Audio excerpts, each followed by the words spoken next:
గణేష్ నిమజ్జనానికి 2000 మంది పోలీసులతో భారీ భద్రత ఏర్పాట్లు చేశాము అన్నారు నిజామాబాద్ పోలీస్ కమిషనర్ కల్మేశ్వర్. జిల్లాలో 4 ఫీట్ల వరకు జిల్లా కేంద్రంలోని వినాయకుల బావిలో 8 ఫీట్ల లోపు బాసర గోదావరి ఆపై ఉన్న విగ్రహాలను నందిపేటలోని ఉమ్మెడ గోదావరిలో నిమజ్జనం చేయాలని సూచించారు. గణేష్ నిమజ్జనం సందర్భంగా నగరంలో ట్రాఫిక్ ఆంక్షలు ఉంటాయన్నారు సిపి. గతంలో అల్లర్లకు పాల్పడ్డ వారిపై ప్రత్యేక నిఘా పెట్టామన్నారు. శోభాయాత్రపై ప్రత్యేక నిఘా ఉంటుందని చెప్పారు ఆయన. ఏర్పాట్లు చేశారు అధికారులు. ఎలాంటి అవాంఛనీయ సంఘటనలు తలెత్తకుండా భారీ బందోబస్తును కూడా ఏర్పాటు చేశారు. గణేష్ నిమజ్జనానికి సంబంధించి మరిన్ని వివరాలు మాట్లాడేందుకు నిజామాబాద్ పోలీస్ కమిషనర్ ప్రస్తుతం మనతో ఉన్నారు. సార్, నిమజ్జనానికి ఎటువంటి ఏర్పాటు చేశారు? ఇక్కడ సున్నితమైన ఏరియా, సో ఎట్లాంటి జాగ్రత్తలు తీసుకుంటున్నారు? మనకి నిజామాబాద్లో 9th డే మరియు 11th డే అనంత చతుర్దశి రోజు నిమజ్జనాలు ఇంపార్టెంట్ ఉంటుంది. ఈ సంవత్సరం మనకి 9th అండ్ 11th డే మధ్యలో 10th day Milad-un Nabi celebrations కూడా వచ్చినాయి. కాబట్టి మేము మత పెద్దలందరితో కలిసి ముందునే కోఆర్డినేషన్ మీటింగ్ని కండక్ట్ చేసుకొని అది కూడా ఇప్పటిదాకా ప్రశాంతంగానే జరుగుతుంది. ఎక్కడ ఏమీ ఇష్యూస్ లేవు.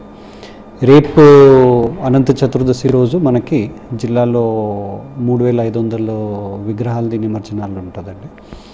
మళ్ళీ అది కూడా మెయిన్ మనకి బాసరా ఉంటుంది. బాసరా ప్రతి సంవత్సరం బాసరా మనకి ఇంపార్టెంట్ ఉంటుంది. బాసరాలోనే మనకి ఆల్మోస్ట్ 1000 విగ్రహాలకినే ఎక్కువ నిమజ్జనాలు జరుగుతాయి. బట్ ఈ సంవత్సరం మనకు వచ్చినటువంటి ఒక సమస్య ఏంటంటే మనకి జాన్కంపేట్ మరియు ముందు నవిపేటలో ఉన్నటువంటి రైల్వే ట్రాక్ ఎలక్ట్రిఫికేషన్ చేసినందువలన ఎలక్ట్రిక్ వైరు అది 3 మీటర్స్ అంటే 12 ఫీట్లకి ఉన్నందువలన మేము 8 ఫీట్కిన ఎక్కువ హైట్ ఉన్నటువంటి విగ్రహాలని వాళ్ళ ఆర్గనైజర్స్తో ముందే మీటింగ్ కండక్ట్ చేసి వాళ్ళందరికీ ఉమ్మెడ అంటే బాసర నుంచి కొద్ది దూరంలోని గోదావరి నది మీదనే ఉన్నటువంటి ఒక బ్రిడ్జ్ ఉమ్మెడ నందిపేట మండలంలో ఉంది. అది బాసర నుంచి కొద్ది దూరంలోనే ఉంది. అక్కడ మేము ఈసారి కొత్తగా అరేంజ్మెంట్స్ చేయడం జరిగింది. రేపు శోభాయాత్ర జరగబోతుంది దుబ్బా నుంచి. మిగతా విగ్రహాలు కూడా రేపే మెయిన్గా జరుగుతాయి. ఎట్లాంటి బందోబస్తు ఏర్పాటు చేశారు? మనకి దుబ్బా నుంచి మెయిన్ శోభాయాత్ర స్టార్ట్ అయ్యి అది వినాయక్ బావి దగ్గరికి ఎండ్ అవుతుంది. మార్నింగ్ టైంలో స్టార్ట్ అవుతుందండి.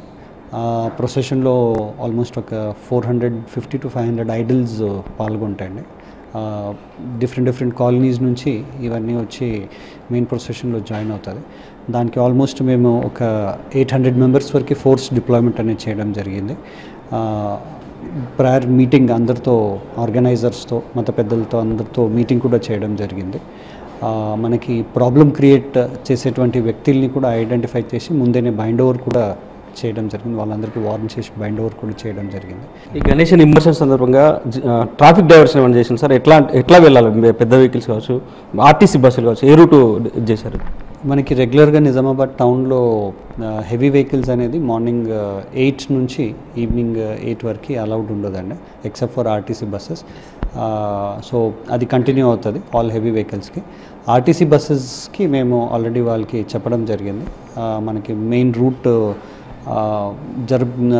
ప్రొసెషన్ జరుగుతున్న టైంలో దాని ప్రకారంగా వాళ్ళకి అలర్ట్ ఇస్తూ మేము ఆర్టీసీ బస్సెస్ని కంటేశ్వర్ దగ్గర నుంచి అన్నీ డైవర్ట్ చేసుకోవడం జరుగుతుందండి. సో ఈరోజు మిలాదున్ నబీ ర్యాలీలు కూడా ఉండడంతో ఎలాంటి అవాంఛనీయ సంఘటనలు తలెత్తకుండా అన్ని ఏర్పాట్లు చేశారు.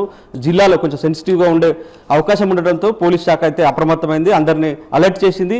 ప్రశాంతంగా ఈ ఉత్సవాల్ని నిర్వహించారు. నిమజ్జనాన్ని కూడా ప్రశాంతంగా నిర్వహించేలా హిందూ సంఘాలన్నీ కూడా సహకరించాలి, భక్త మండళ్ళు కూడా సహకరించాలి పోలీస్ శాఖకని విజ్ఞప్తి చేస్తున్నారు. ఇది ఇక్కడ తాజా అప్డేట్. కెమెరామెన్ రవిచరణ్తో బాల్కుమార్, NTV, నిజామాబాద్.